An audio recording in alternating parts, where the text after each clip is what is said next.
So thank you all so much for joining us for Ageism in the Job Search. By now, you've heard about ageism in the job search.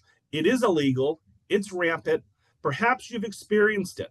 Thousands of smart and experienced workers can't land a job because of misguided perceptions and biases against mature job seekers. During this session, Ed Lawrence reveals the ageism presentation that he showed recently to a group of coaches and resume writers in Chicago. This presentation was not aimed at job seekers, but at the people whose job it is to help job seekers. Ed will show you the survey results that reveal whether or not coaches and writers make a difference and show you the suggestions he gave to the professional audience for better assisting job seekers. And Ed is a frequent presenter here. He's the founder and principal of Getstart-ed, through which he offers practical job search assistance, resume writing services, and assessments to help people gain meaningful employment or transition to a new career.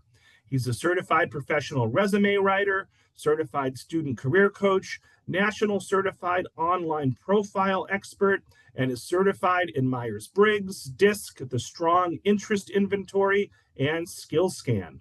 He is the official resume writer for the Framingham Public Library, offering in-help sessions on Tuesdays and online sessions on Thursdays. And yes, I am a little jealous that the Framingham Library has an official resume writer. So I again want to thank the Friends of the Library for sponsoring. So all 90 of us who are watching live and the many more that will watch the recording, let's give a big virtual round of applause to Ed for joining us this morning. And Ed, you can take it away. Thanks so much. Thank you, Robert. Hey, good morning, everybody. I want to thank you all for attending. I'm going to next share my screen, bring up my presentation for everybody, which is based in PowerPoint. And once we go into presentation mode. So if Robert, if you can verify that this presentation can be seen. I am verifying that the presentation can be seen. Yep. Okay. So first thing I'm going to do is hit a button here to show a whole bunch of quotes.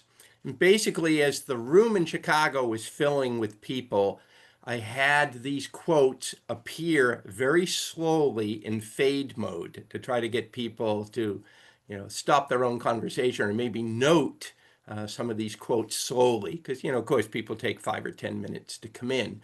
And if you're skimming them right now, you can see some pretty not quite nasty but insulting notes about mature workers, older workers, and you can probably find even more. And again, this is what we're dealing with. And again, I will repeat how this was a presentation for coaches and writers. And again, I called it Tactics to Assist Your Clients. Robert did a great intro for me, and some of you have probably seen this slide. I'm sure a few of you even saw versions that I showed my networking group a few times before I went to Chicago. So basically, I heard the audience. Can I interrupt you, Ed, for a second? A Yes. couple folks in the chat are wondering, are you going to provide us with the slides afterwards, or should people take good notes? Okay, take good notes, because this is not directed, again, at the job seekers, and I have others that I think are more focused on the job seekers that I could send to them. Okay, so. All right, sounds good. Thanks, Ed. Good question. So after hearing some of the audience definitions for ageism, I basically gave them this, which I found from the World Health Organization. Ageism refers to stereotypes, prejudice, and discrimination. And notice the actions. I'm going to point out that we are focused today on mature, older job seekers, but ageism is also rearing its head these days against the very young people, the Generation Alpha and the Generation Z. But that is something that, we can focus on at another time. And I next told the audience how ageism really matters, because the U.S. as a whole is aging quite a bit. We've got 62 million plus adults, 18% of the population. And look at this, between roughly 42 years, the median 50% mark for the population age went up by 9 years, and it's probably gone up a little bit more, in the last 3 years. And it's only going to get worse. By 2054, look at this, we're going to make up 23% of the population.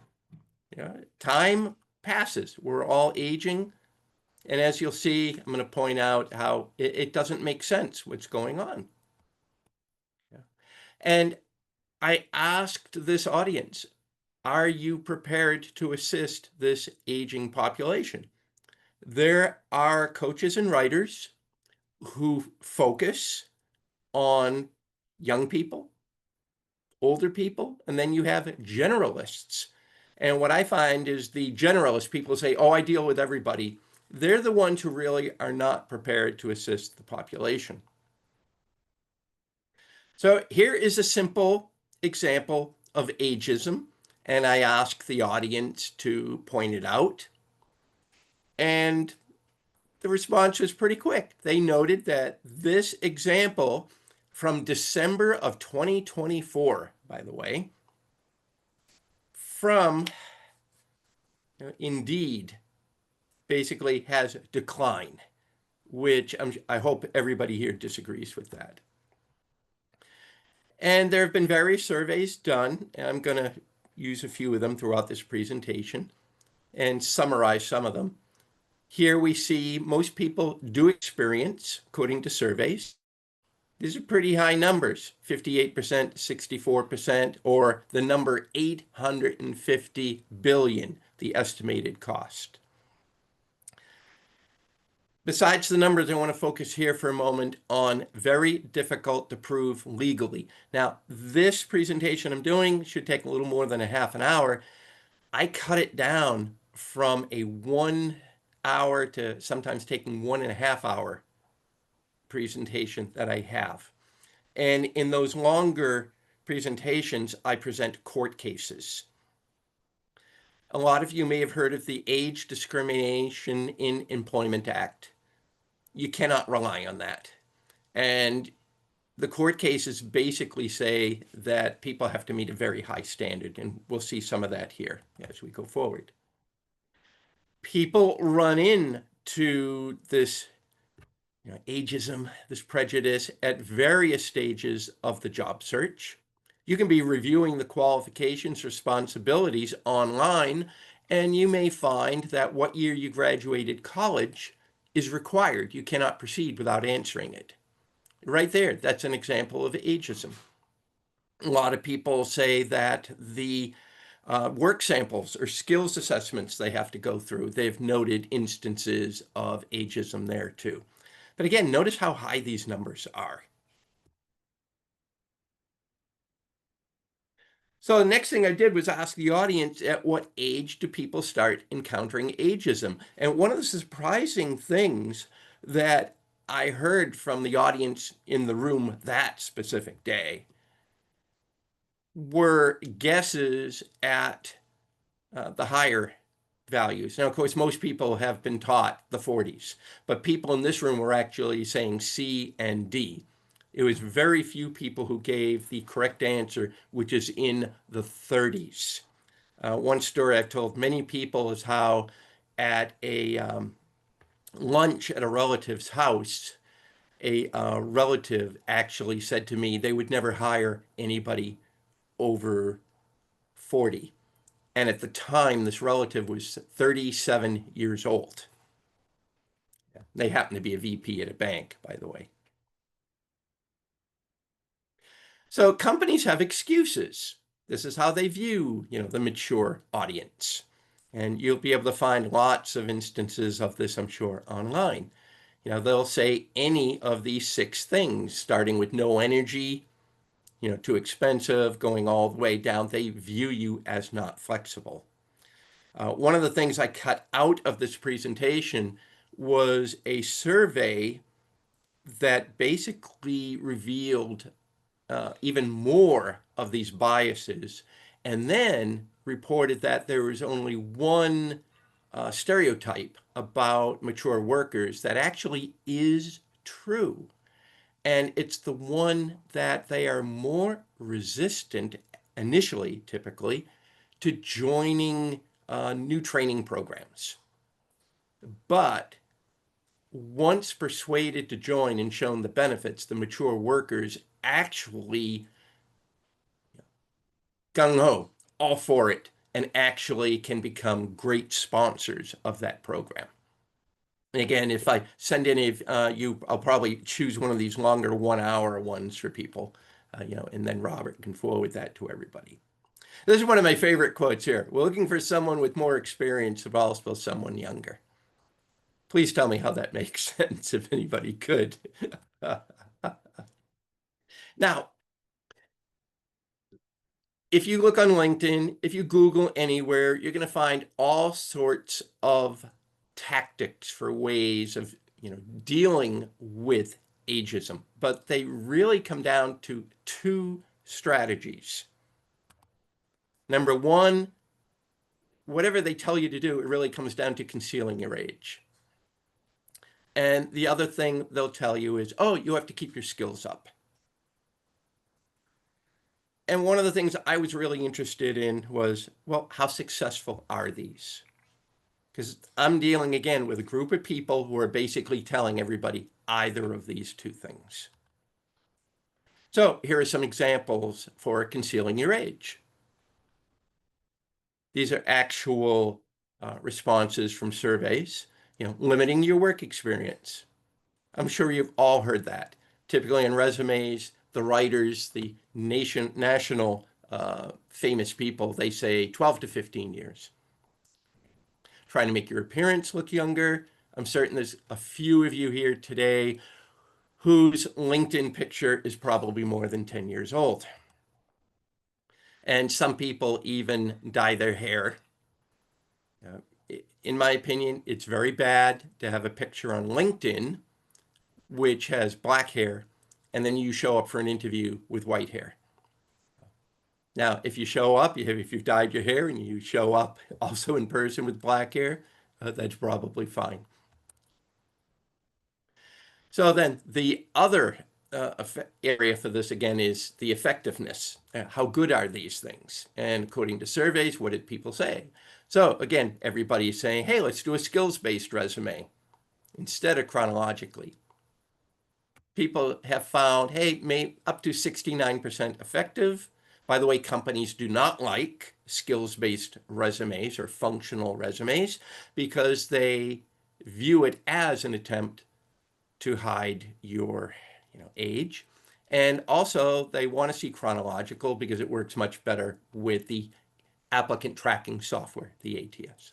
How about omitting your graduation dates? Wow, 61% effective. You can leave it off your resumes. You may find it's still going to come up at some point. Fortunately, there has allegedly been some progress in this area. Many companies are said to be dropping the requirement for the graduation date requirement. How about dropping the older work experience? Well, 64% effective. This is standard practice. This is what all of the writers and the coaches report. They know this. This is what we're starting with. And given what's going on out in the market, which we'll talk a little bit more about, it's not enough. So how about keeping your skills up to date? Pursuing additional certifications, workshops, training camps. Wow, pretty low. Now, I'm going to pause for a moment here and ask Robert for a favor. First, I want everybody to put in what percentage number you think job seekers reported for the effectiveness of growing, of hiring a career coach. How helpful was it? And Robert, I'd like you to read me what some of the numbers are.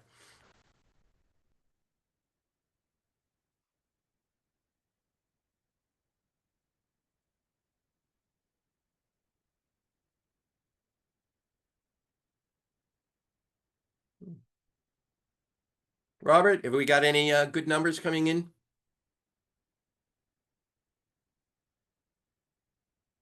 I'm not hearing him. Let's see, maybe I can bring in the chat. Okay, I'm able to see it. So I'm saying 35, 65, 25, 50, 70. Okay. And 20. Ooh. Well, I'll tell you, the 20 and the 30 were closer. Yeah, 37% effective. That was the feedback on job seeker surveys. Wow. And basically at this point, I reminded, my audience that I was talking with, this is not enough. People need more. This is a pretty big issue, especially in this bad market. I'm going to tell another story, try to make it quickly. I actually had a verbal argument with a resume writer before April on LinkedIn. LinkedIn had invited resume writers and coaches to answer the following question. You have a mature client with who is experiencing a long and difficult job search. How do you advise them? And one person basically replied with the 2 slides I just showed you, about growing your skill set and formatting your resume, drop the graduation dates, all the typical things. And I wrote to the person privately and said to them, that's not enough. That's how we start. And the guy doubled down, and it was very disappointing. So you want to make sure that whatever coach you go to, whoever you deal with, and there are fortunately a lot of good ones, especially in the New England area, make sure they understand, number one, this is not a normal job market, and number two, there is ageism out there. You got to combine those things and see, okay, what ideas do they have beyond what we start with? So then I said to them, here's something most of you, again, the audience I'm addressing, probably are not aware of, which is the results of a survey done a few years ago by the Massachusetts Councils on Aging and the AARP. And they came up with a whole bunch of mistakes by job seekers. So I next presented the top 4. And I have witnessed this in interview prep and other sessions, a lot of my library sessions. I ask questions and people go into sales mode. They do not answer the question. Basically, this little joke card or picture here, you see graphic, sort of sums up what I've actually heard. You've got to answer the question. You have to be on point, and you must do it concisely. Number 2, maybe you do answer the question, but you're using the same generic answer that you've prepared. Be aware of this. It is dating. You have got to customize your answers and make them relevant to the person asking the question and their company and their concerns. So again, this goes back to also understanding what their problems are. One of the biggest concerns that companies have is that you are overqualified. I know overqualified, we'll say for all of us here today, means, oh, they're telling me I'm too old. But again, if we go back to the slide about some of the concerns, 2 of them have to do with costs. The cost of salary and benefits, and also the cost for healthcare, which is a biggie for them. And if you, as many coaches are still doing, and this is something people admitted to me, yeah, we've been telling people, oh, change the focus from your age to your skill set. Focus on your skills. And it backfires because you basically lead them to believe you really are overqualified and or you are going to be more expensive. So you've got to watch out for that.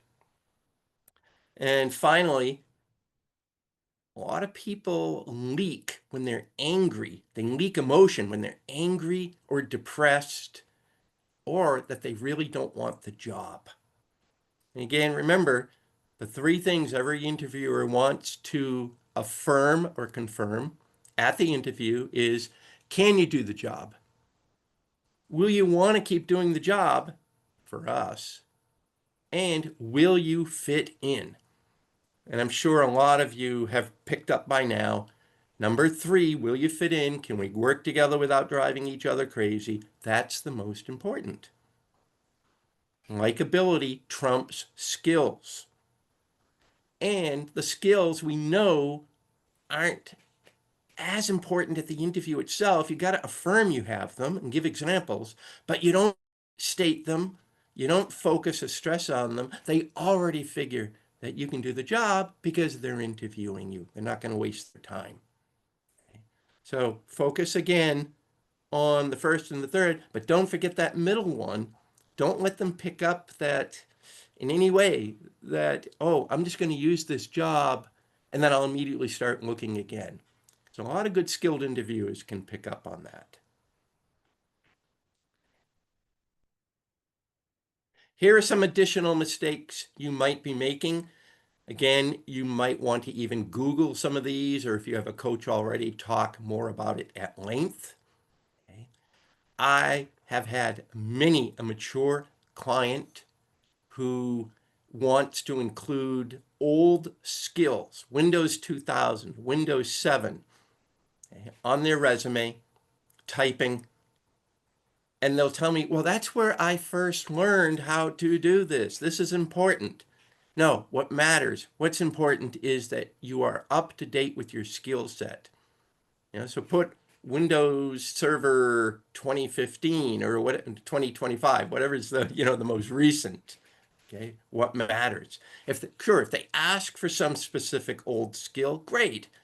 It was one of my own clients who taught me the importance of COBOL. COBOL is so old. I was telling them, no, don't put on old skills. It's like, would you put Pascal on your tech resume? Of course not. But one of my own clients taught me there is a huge COBOL maintenance market. That's what he was going for. And we managed to bring out that work, and he got some COBOL maintenance contracts. Okay. Be careful with personal stories and reminiscing. I can be guilty of this myself at times during my presentations. Be especially careful during your interviews. As my little graphic there says, their reaction is, okay, boomer, think the progressive ads. You're turning into your parents. Young people do not like that. Remember that the millennials are now in their 40s. Many of them are managers. Yeah. And by the way, a lot of this was new to the audience that I presented to. So then, what should the audience be doing? In here, I was basically promoting the work of a few coaches, particularly some who are from the New England area. I tell people, you've got to tell your clients, work from the inside out. One of the things mature job seekers are doing wrong is the research. Generally, most of you, in my observation and the surveys, are not doing enough research on the companies and also even from yourselves. You have got to know yourselves before you commence the job search. Your skills, your qualifications, your personal traits. You have then got to prepare a nice, concise presidential message. Okay? This is not, the 1-minute talk, the elevator speech. Okay? Dump it. You could use that as the basis for tell me about yourself at an interview, but do not use presidential messages. Nobody wants to hear them. It is very possible to concisely bring across the problems you solve, and that message should focus on what this particular employee wants to know about you. You have also got to work on your why. I run into so many people who, when I say, well, why should we hire you instead of someone else? They go, I don't know. I just do this the same as anybody else. Okay. But you're unique. There's only one of you. Even if you have an identical twin, your experiences and your personalities can still differ. You've got to come up with that unique combination to separate and differentiate yourself from other people. So change your orientation. This is something I've been begging people to do for 10 years. You've got to think of yourself as being like a plumber, carpenter, electrician, or somebody who goes out and is hired by other people, individuals or companies. But now, hey, you're at home. So what are you doing at home? You're in between gigs. Maybe you're relaxing a bit, but you're also checking up on the books. Maybe you're also doing some self-promotion and things like that. My audience was that day pretty well versed in developing a brand, but I will mention to you, easiest way to get started, make sure all your promotional materials, your resume, your cover letter, your business card, I hope you have a business card, okay?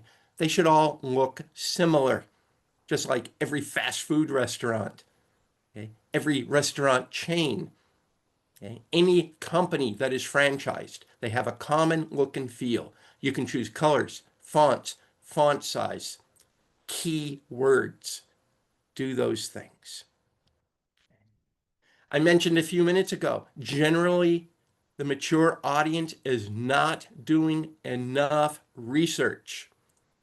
You should not be simply applying online. By now, you've all heard, networking is king.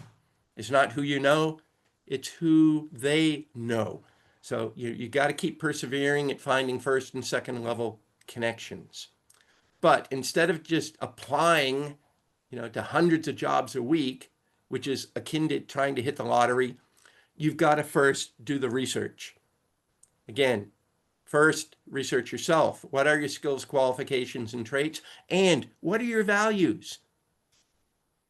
Those are the companies you want to look for. 10 years ago, I would have told people, don't even bother going to HubSpot. Their values are totally different from yours. And during your research, you may find not only companies, but sources of further information.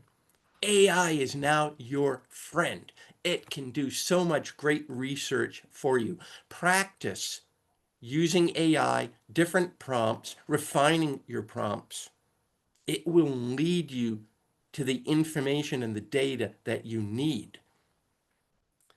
I find the fourth bullet here sort of funny. The 7 most ageist fields. Out of how many? I don't know. But that's sort of sad that look at these general fields like high tech, marketing, hospitality. They're saying they're ageist. What's left? I'm not even sure. Okay. But if you're going to try to get into anything these days in this tough, competitive, awful market, you have got to do your research. Again, networking. I still remember how about 10 years ago, somebody told me they would not look at LinkedIn profiles and ask people questions about their profiles and experience. They said that's stalking. If you feel that way, you're hurting yourself. They expect you to ask questions, and people want to be complimented. Remember, another one of your weapons that should be in your toolbox, the informational session, also called informational interview, where you go to meet with someone and first thing you say, I am not asking you for a job. I am looking for AIR, A-I-R, advice, information, referrals. Again, I keep saying, you've got to network. Those of you who have seen this slide know I typically ask, what is this person doing? I've had people say gambling. I say, that's sort of right. I've had people say, well, he's wasting his time. I go, that's true too. And then I tell people, well, he is looking for a job online. Every time you hit the apply button, you know you're going to be a winner, just like the gambler at the casino. Remember, most job seekers look for jobs online, but most people land jobs through networking. Okay? And networking can be more than simply asking, and it should be more than just asking, hey, do you know anybody who has a job, or even, reaching out that way. It can be getting the data, the information, and in the long run, building relationships. Remember, G2G, give to get. Okay? I've told many people my story of how I found a champion when I got laid off from the job 8 months later. The HR person told me he didn't want to hire me, but did because I had a champion at that company who stood up for me and said, this guy will do the job. Please, change your vote. The 3 people on the hiring committee said it had to be unanimous. I got hired with a 2-to-1 vote. That's what you're aiming for. By the way, the little icon there, networker, how does your garden grow? That's one of my articles. You can find it at the blog at my website. I still run into the occasional person who does not want anyone to find them online. They are still afraid. Okay? I had parents who would not do online banking because they were afraid someone would steal their money. I told them, whether or not you are online, the bank is online. So yeah, there's always a small chance, but there are safeguards. Okay? And you can choose how much you want to put yourself out there. But you've got to get on social media because that's where the recruiters are. That's where the younger managers are. Okay? That's where you can promote yourself and your expertise. Again, applying online, overall, very low chance of landing a job, especially if you make that the focus. But you can still get online and write articles, comment on other people's articles, let yourself be known so that over time you get a reputation. Okay? If you have too little on social media, the younger managers will actually get suspicious. They don't want evidence of scrubbing, which could indicate that you are an imposter, that you are not real. And this, again, is an issue for the mature job seekers.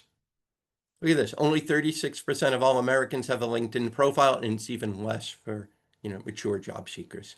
If you're not great at it, find a coach, someone certified with online profiles, have them help you with your profile. There's a lot more there looking for the job seekers than there are, than you can find yourself. Okay. So we're basically at the end. Here's my summation. This is a big ongoing problem because America is aging. I did mention I have longer presentations that cover all the court cases. The Supreme Court of the United States over the last 30 years has moved heavily to the right. It is almost impossible to prove job discrimination legally. You must prove or meet what is called the but-for standard. Basically, but for this, but for my age, they would have hired me. That's what you have to prove. The companies have all sorts of ways to get around that. Again, most of the tactics boil down to 2 strategies: hiding your age, keeping your skills up. They don't really work that great. And I reminded the people in the audience here that we have got to do more. We can help you, the mature job seekers, stop making these common mistakes that I went over. And again, that seemed to be the part that my audience that day didn't really know about. And you want to remember, you don't want to, again, tell the stories and reminisce, but you can still mention, hey, I've got experience in what you need help with. Again, you make it personal, you customize it. You want them to realize the wisdom and culture that you can bring in. There are a lot of places they need mentors for their people. And, pardon me, some people want a solution. There's no easy solution. This is an ism. racism, classism, sexism, ageism. But I have a final question. If any of you want to type, pardon me, I'm having a bad cough here for a sudden. If you were asked this illegal question, and you may be asked illegal questions, you got choices. You answer it or you don't. You threaten them with a legal response, or you could try to win them over, show some humor. So I invite any of you who want to type something into the chat. How might you answer this?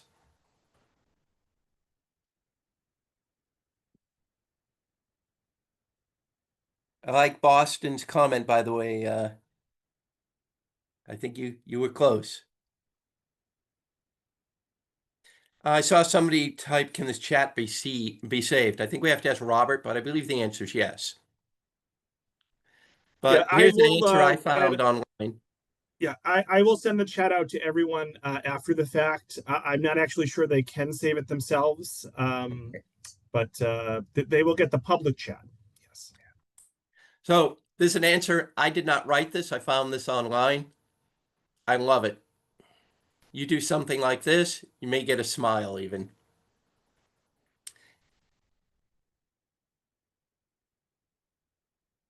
And last thing, just mentioning, I gave this presentation to the Professional Association of Resume Writers and Career Coaches. The other national organization is the National Association of Resume Writers. If you hire anybody, I highly encourage you to ask them, are you a member of the PARW or the NRWA? I think you can't go wrong for the most part, if you hire somebody who's in either of those. Okay. How'd we do here? How long did that take, Robert? I had turned off my clock. You did great, Ed. 40 minutes, really 35 minutes. You did great. You did great. It's pretty close. So we have about, go ahead, Ed. Yeah. Yeah, I was going to ask, did you spot what you thought were superior questions that we can try to answer? Well, Ed, between the chat and the Q&A, there's probably about 30 questions. So I will do my best here. Kathy asks, and by the way, folks, if you could, it would help me out if you got questions into the Q&A box. So if you got questions into the Q&A box, and if I could look at them all in one place, that would be helpful. So Kathy writes, if one has been out of the job market for a while, how do I overcome a lack of professional references? People I used to have moved, have retired or moved from the company I once worked at. So references can be of two types, personal and business. I find that the references typically are not required for the most part these days, or if they do ask, it's right at the end. So you have a lot of time to try to find some people, and you don't have to mention how old they are, that they're retired. And you can tell the other person, just try to say, oh, I work with him or her, I work with them at. Or even skip that and say, well, I found them to be conversant or, skilled and knowledgeable. So again, omitting certain things which might cause, trouble or second thinking. The other thing to do is find new people. One of the things I suggest, if you have a gap, volunteer. I did volunteering with the ICT, Institute Career Transitions, for 5 years, and with the MCOA at first, and then also with Career Collaborative in Boston. And that I put on my resume afterwards. Some people think you cannot put volunteering on the resume. A story I know I've told numerous times, my wife was volunteering one time, and she said, can I put this on my resume, to the guy she reported to? And the person said, what business is it of theirs how much I pay you? Yeah. An anonymous attendee writes, as a job seeker, what is the best way to sell ourselves as mature job seekers in interviews and job applications? Is there a way to reverse the potential bias and instead use our extensive experience to position ourselves as a better fit for the job? Ah.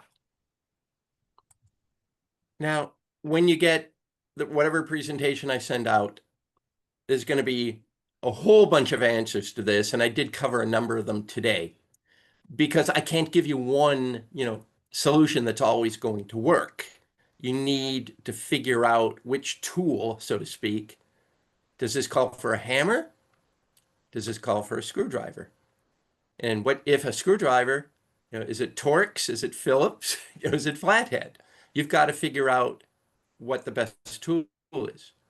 But the general principle you want to follow, again, is the personal likability aspect.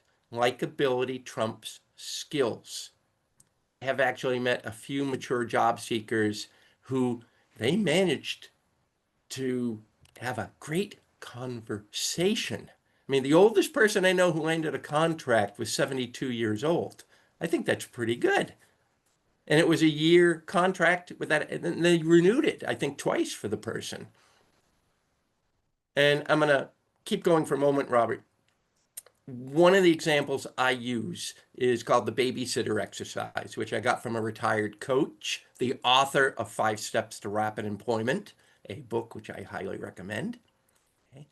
And in the babysitter exercise, he basically asks people, or now I do, why should we hire you instead of the other babysitter? And those of you who are familiar with this know that it is possible to give a powerful, concise differentiator that will just win the person over so that they say, whoa, you understand my problem. Let's go on to the next one. So I'm going to combine 3 questions in one here. So Boston Art says, can you tell us more about an older unemployed person needing a business card? Susan asks, can you go over what information a business card should have on it? And let me see here. I think it was Rebecca. Rebecca says, they say not to put your full address on your resume, just name, city, email, phone, and LinkedIn. Would you recommend putting your address on a business card? Okay. So first, yes, it's correct that you should not put your street address on. I worked with a recruiter who would use Google Maps to figure out the person's possible commute, and he would exclude people based on commutes. The business card is because you can network with anybody, anytime, anywhere. And yes, it could be a digital card, or it could be a paper, nice stock card from Vistaprint or Staples. I don't think you need the address on it, but you want or need to have the summation of what you do, what you offer, how you can be reached. So you could have your LinkedIn and an email on there. And by the way, stop using your personal email for your job search. You should have a dedicated email address that will not have junk mail for a while. By the way, they all eventually get junk mail. My library address, and I'm certain that Robert's too, probably has junk mail. It's like, and we never use it anywhere outside of our own business. They're skimming websites and everything and just grabbing all these, but dedicated email address, have your LinkedIn on there, okay, how you want to be contacted. What's next? Christy and Judy have similar questions. I'll ask Christy's. Why should I hire a coach if they are not very effective? I was thinking about it before seeing your statistics. So I don't know who the audience was for the survey. It was a nationwide survey. And part of my problem with the answer is that when I look at the other items that were on those slides, the effectiveness of upskilling or changing, hiding your age or upskilling, the numbers were double. They're up in the 60s. Well, a lot of those tactics are what the coaches, recommend anyway. Okay. The problem with, I don't know if I want to say it's with the question, is that it's sort of assuming that all coaches are at that, let's say, low level. So this is why I suggest make sure you go to a coach and ask them, okay, are you in these associations? Are you, skilled with mature, experience dealing with mature job seekers? I would hope that I do a better job, than that 37%. Okay. So you're going to have to shop around. Looking at, trying to stay positive for a second, an anonymous attendee asks, which are the least ageist fields? That's something that I alluded to when I said, hey, here are the top 7 ageist. What's left? Yeah. I don't have access to the original survey and all the choices. So the only thing I could think of is if you go to LinkedIn and you look at your industry, and you can change the industry you're associated with. LinkedIn for the last couple of years has been using an official list that's either put together either by the government or some national standards organization. So I would say go through that list and see what else is there, because and it's got like 400 industries on it. So Susan writes, and Susan, I may only have part of your question, but Susan writes, as an attorney, I have to put the year I was admitted to the bar and all my work experience on my resume, in my doing applications, etc. How do I combat ageism in my situation? And Susan also notes that she is in a niche practice area. A what? A niche practice. Oh, niche practice area. I pronounce it niche, Ed. Niche. Ooh, Niche, another yeah, librarian. niche. There you go. Yeah. Interesting question. I have to admit, I don't really know how ageist the law is. Some of the smartest people I've ever met were older lawyers. Some of the stupidest people I've ever met were young lawyers who thought they knew it all. I have a true experience I can relate at some point about how I basically, in a legal meeting, told off a lawyer and insulted him, but got my way. I was right, because the guy, he actually came in carrying a stack of law books to try to intimidate me. Didn't realize I'd been accepted to law school myself. But what could you do? Boy, the first thing that comes to mind again is get some help, like from, the, what's it, the MCLE, I believe is the name of the association in Boston. And coincidentally, I'm currently working or advising a client who comes from another country, does not have a law degree here, but does in the other country. And he's having trouble landing a job. And the question is it his age? I think he's just at the start of ageism, we'll say. He's not young, he's not mature. He's in that range in the middle. But that's a tough question. I admit I don't really have an easy answer because I don't know enough about the field. Okay, let's see here. Sandy has a couple of more general questions. We always get the "so tell me about yourself" question. How should we approach this? The key thing is to show a journey, gaining experience, picking up some wisdom, but highlighting, not digging in, not reminiscing. And one of my favorite tactics is to end with, which brings me to you, or which brought me to you. The hiring manager wants someone without ambition, and they don't want someone who lacks direction. One of the famous stories I tell is the recruiter who hired me for a job asked me, why don't you have a job yet? Tough question. He asked it sort of a little subtly. And even though at that time I was totally depressed and had been out of work like 10 to 13 months, I said it's because I haven't found something that aligns properly with what I want yet. I mean, yeah, basically I sort of lied. He told me he didn't care about the answer. I mean, after he hired me, he told me he didn't really care about a precise answer so long as it showed I wasn't cast adrift, that I wasn't blaming others.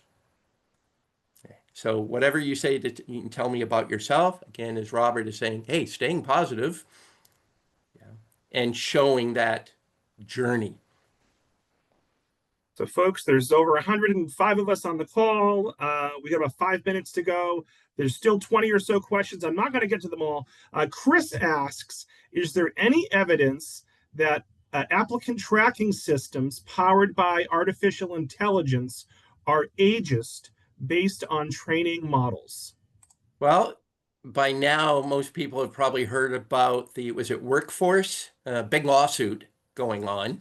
However, I do have some news some of you may not have heard of. One of my colleagues, who is a nationally known interview coach, shared the following information. A survey was done nationwide asking, would you rather be interviewed by AI or a human? Robert, I'm going to ask you, what's your answer? Well, I'm guessing the answer is going to be AI. Is that correct? Correct. 78%. This apparently astounded recruiters. Most people, including me, have been assuming people would want to be interviewed by a human being.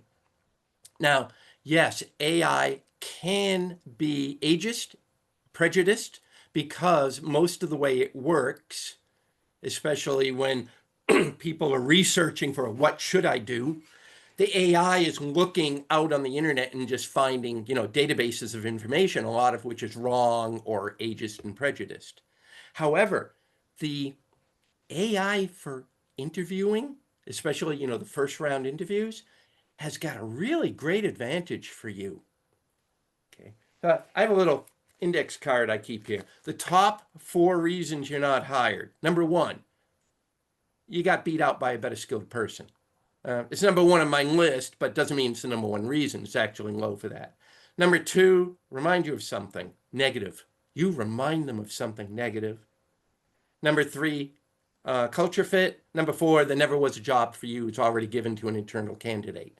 But 2 of these, they're not an AI problem. You're not going to remind an AI of your great aunt or uncle who you didn't like, or the neighbor down the street, or maybe you have just a certain cultural look they don't like. Okay? And AI isn't really worried about your culture fit. You have so much more control for what I call beating the first impression problem. So again, as Robert was saying, hey, if we think positive, how can we use AI to our advantage? Here's a comment from Stephen that I want you to comment on. He says, contract work is a good way to get past the ageism stereotype because the company has a shorter term commitment. Thoughts on that, Ed? Agreed. 40% of jobs 2 or 3 years ago were said to be part-time or contract. And most of the mature workers that I've heard have landed or have told me they've landed, it's almost all contract, unless, it's government or a certain industry or field. Yeah. All right, so I have a question from Teresa and then a follow-up from Cheryl. Teresa's question, I have been in quote unquote filler jobs for the past 15 years as I stayed home raising kids. So my better experience is older. So how do I manage that on a resume?